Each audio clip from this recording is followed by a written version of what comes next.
Assalamualaikum warahmatullahi wabarakatuh. Pada presentasi kali ini, saya dan rekan saya akan menjelaskan mengenai rasa keadilan sosial dalam kehidupan berbangsa dan bernegara. Materi ini berkaitan dengan sila Pancasila yang kelima, yaitu keadilan sosial bagi seluruh rakyat Indonesia. Sebelumnya, izinkan saya memperkenalkan diri. Saya Ida Nurmaida dengan rekan saya yaitu Arneza Putri Savana. Baik, yang pertama saya akan menjelaskan mengenai makna keadilan sosial. Makna keadilan sosial merupakan keadaan di mana setiap warga negara Indonesia memiliki hak dan kewajiban yang sama tanpa adanya diskriminasi. Nah, sila kelima Pancasila ini menekankan pemerataan, persamaan, dan kebebasan bersama. Tujuan akhirnya yaitu terciptanya masyarakat Indonesia yang adil dan makmur, baik secara lahir maupun batin. Selanjutnya yaitu penegakan hukum dan keadilan sosial. Penegakan hukum dan keadilan sosial ini bertujuan untuk mewujudkan kesejahteraan rakyat melalui pemenuhan kebutuhan dasar, keamanan, kebebasan beragama, serta dilaksanakannya berdasarkan Undang-Undang Dasar 1945. Nah, menurut Bagirmanan, kekuasaan kehakiman harus menegakkan hukum berdasarkan Pancasila, yaitu dilakukan secara sederhana, cepat, bebas dari campur tangan pihak lain, serta tanpa adanya diskriminasi. Kemudian ada bentuk keadilan dalam sila kelima. Dalam sila kelima terdapat 3 bentuk keadilan. Yang pertama yaitu keadilan distributif, di mana hubungan keadilan antara negara dengan rakyatnya. Dan yang kedua yaitu keadilan legal, yaitu kewajiban warga negara untuk menaati peraturan yang dibuat oleh negara. Dan yang terakhir yaitu keadilan komutatif, merupakan hubungan timbal balik yang adil antar warga negara. Nah, ketiga keadilan tersebut didasarkan pada nilai kemanusiaan, persatuan, dan ketuhanan yang Maha Esa. Lanjut, yaitu dasar konstitusional keadilan sosial. Pelaksanaan keadilan sosial memiliki dasar konstitusional dalam Undang-Undang Dasar 1945. Pada pasal 23-23G mengatur tentang pengelolaan keuangan negara demi kemakmuran rakyat. Selain itu, pembukaan Undang-Undang Dasar 1945 pada alinea kedua dan keempat menegaskan bahwa tujuan negara Indonesia yaitu mewujudkan keadilan sosial bagi seluruh rakyat Indonesia. Dan yang terakhir yaitu aktualisasi keadilan sosial dalam kehidupan bermasyarakat dan bernegara. Aktualisasi sila kelima diwujudkan dengan mengembangkan sikap kekeluargaan dan gotong royong, bersikap adil, menjaga keseimbangan antara hak dan kewajiban, menghargai hak orang lain, serta suka memberi pertolongan kepada sesama. Nah, selain itu, kita juga harus menghindari sikap pemerasan, pemborosan, dan perbuatan yang merugikan kepentingan umum. Dengan menerapkan nilai-nilai tersebut, keadilan sosial dapat terwujud dalam kehidupan bermasyarakat dan bernegara. Selanjutnya, akan dijelaskan dengan rekan saya, yaitu Arneza. Selanjutnya, saya akan menjelaskan mengenai penerapan keadilan sosial dalam berbagai bidang kehidupan, yaitu bidang politik, ekonomi, sosial budaya, serta hukum dan HAM. Pertama, penerapan dalam bidang politik. Keadilan sosial mencerminkan nilai kebersamaan, persatuan, gotong royong, serta penghormatan terhadap hak dan kewajiban setiap warga negara. Dalam bidang politik, nilai ini menjadi dasar untuk menciptakan kehidupan politik yang adil, demokratis, dan berorientasi pada kepentingan seluruh rakyat. Aktualisasi dalam bidang politik yang pertama mengutamakan sikap adil dan menghormati hak orang lain. Artinya, setiap orang harus memperlakukan orang lain secara setara tanpa membedakan latar belakang, suku, agama, ras, maupun status sosial. Dalam kehidupan politik, semua warga negara memiliki hak yang sama untuk menyampaikan pendapat dan berpartisipasi dalam pemerintahan. Yang kedua, menjaga keseimbangan antara hak dan kewajiban. Sebagai warga negara, kita memiliki berbagai hak, seperti hak memilih dalam pemilu dan hak menyampaikan aspirasi. Namun, kita juga memiliki kewajiban, seperti menaati peraturan dan ikut menjaga ketertiban.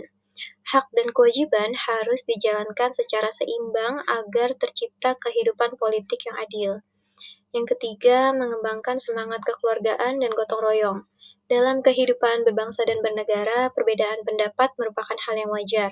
Namun, setiap perbedaan harus diselesaikan melalui musyawarah dan kerjasama demi kepentingan bersama, bukan dengan konflik atau perpecahan. Lalu yang keempat, menghindari tindakan yang merugikan kepentingan umum.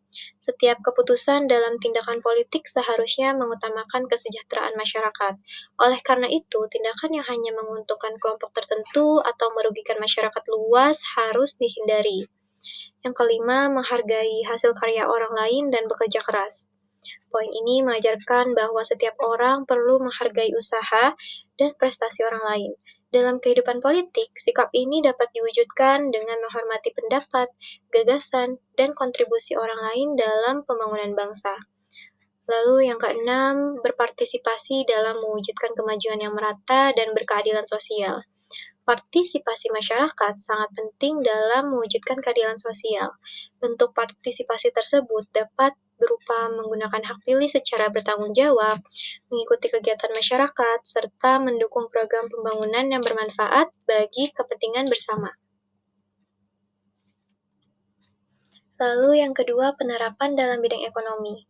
Keadilan sosial dalam bidang ekonomi diwujudkan melalui sikap adil, menghormati hak orang lain, serta pemerataan pembangunan dan pertumbuhan ekonomi agar tidak terjadi kesenjangan antar daerah. Pemerintah mendukungnya melalui berbagai program pemerataan dan bantuan ekonomi. Aktualisasinya yang pertama, membantu orang lain agar mampu mandiri dan meningkatkan kesejahteraannya.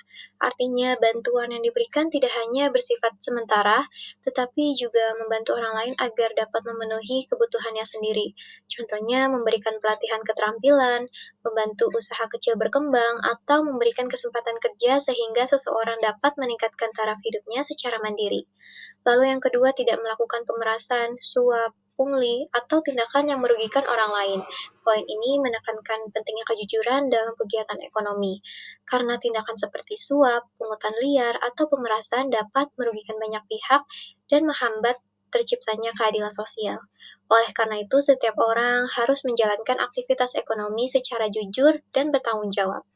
Lalu yang ketiga, menghindari pemborosan dan gaya hidup mewah dalam menggunakan kekayaan. Penggunaan kekayaan sebaiknya dilakukan secara bijaksana dan tidak berlebihan.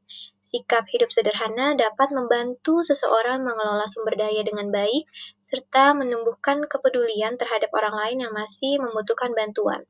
Lalu yang keempat, mengutamakan kepentingan umum serta tidak melakukan korupsi atau penyalahgunaan hak milik. Artinya, kepentingan masyarakat harus didahulukan dibanding kepentingan pribadi atau kelompok tertentu.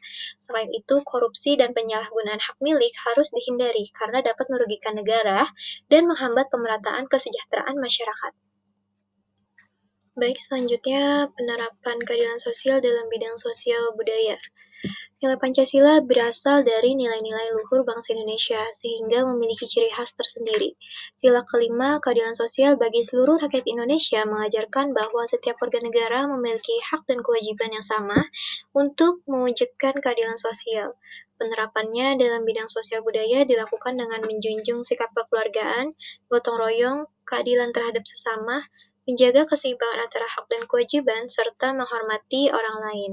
Aktualisasinya yaitu yang pertama, mengutamakan kekeluargaan, gotong royong, dan saling membantu tanpa diskriminasi. Poin ini mengajarkan bahwa kita harus menjalin hubungan yang baik dengan sesama, serta saling membantu tanpa membedakan suku, ras, agama, ataupun status sosial. Dengan sikap gotong royong, kehidupan masyarakat menjadi lebih harmonis, dan persatuan bangsa dapat terjaga. Yang kedua, bekerja keras secara jujur dan sesuai aturan. Setiap orang perlu berusaha mencapai tujuan dengan kerja keras dan kejujuran. Selain itu, segala aktivitas yang dilakukan harus sesuai dengan norma dan aturan yang berlaku agar tidak merugikan orang lain maupun masyarakat. Yang ketiga, menghargai dan mendukung hasil karya orang lain. Kita perlu memberikan apresiasi terhadap kreativitas dan prestasi orang lain. Menghargai hasil karya orang lain dapat mendorong semangat untuk terus berkarya, serta menciptakan lingkungan yang mendukung dan menghormati. Lalu yang keempat, berpartisipasi dalam kegiatan yang mendukung kemajuan yang merata, menghormati budaya, serta menghargai kreativitas dan karya seni masyarakat. Sebagai warga negara, kita dapat ikut serta dalam berbagai kegiatan sosial dan budaya yang bermanfaat bagi masyarakat. Selain itu, kita juga harus menghormati keberagaman budaya Indonesia dan ikut melestarikannya sebagai bagian dari identitas bangsa. Selanjutnya, penerapan keadilan sosial dalam bidang hukum dan HAM. Sila kelima Pancasila menjadi dasar keadilan dalam bidang hukum dan HAM. Nilai ini menekankan keadilan, persamaan di depan hukum, keseimbangan hak dan kewajiban, serta penghormatan terhadap HAM. Namun, masih ada perilaku yang bertentangan dengan nilai tersebut, seperti ketidakadilan dan penyalahgunaan kekuasaan. Dalam hukum, keadilan dibedakan menjadi keadilan restitutif, yaitu berfokus pada pelaku dalam proses pengadilan, dan keadilan restoratif, yaitu berfokus pada kepentingan korban dalam penyelesaian sengketa di luar pengadilan. Aktualisasinya, yang pertama, bersikap adil kepada semua orang tanpa membedakan suku, ras, agama, atau jenis kelamin. Poin ini menunjukkan bahwa setiap orang berhak mendapatkan perlakuan yang sama. Tidak boleh ada diskriminasi berdasarkan latar belakang tertentu, karena semua warga negara memiliki martabat dan hak yang setara. Yang kedua, menjaga keseimbangan antara hak dan kewajiban sebagai warga negara. Setiap warga negara memiliki hak, seperti memperoleh perlindungan hukum dan kebebasan berpendapat. Namun, di sisi lain, setiap orang juga memiliki kewajiban untuk menaati hukum dan menghormati hak orang lain. Nah, keseimbangan antara hak dan kewajiban ini sangat penting agar kehidupan bermasyarakat berjalan dengan tertib. Lalu yang ketiga, menghormati hak asasi dan hak-hak orang lain. Hak asasi manusia merupakan hak dasar yang dimiliki setiap orang sejak lahir. Oleh karena itu, kita harus menghormati hak orang lain seperti hak untuk hidup, memperoleh pendidikan, menyampaikan pendapat, dan mendapatkan perlakuan yang adil. Yang keempat, menjunjung persamaan kedudukan setiap warga negara di depan hukum. Artinya, hukum harus berlaku sama bagi semua orang tanpa memandang jabatan, kekayaan, atau status sosial. Siapapun yang melanggar hukum harus diproses sesuai aturan yang berlaku, dan siapapun yang menjadi korban berhak mendapatkan perlindungan hukum. Yang kelima, menerapkan nilai keadilan dan kerukunan dalam keluarga, masyarakat, dan negara. Penerapan keadilan tidak hanya dilakukan oleh aparat penegak hukum, tetapi juga dimulai dari kehidupan sehari-hari, misalnya dengan menyelesaikan masalah melalui musyawarah, menghargai pendapat orang lain, dan menjaga hubungan yang harmonis dalam lingkungan keluarga maupun masyarakat. Demikian pemaparan materi mengenai rasa keadilan sosial dalam kehidupan berbangsa dan bernegara.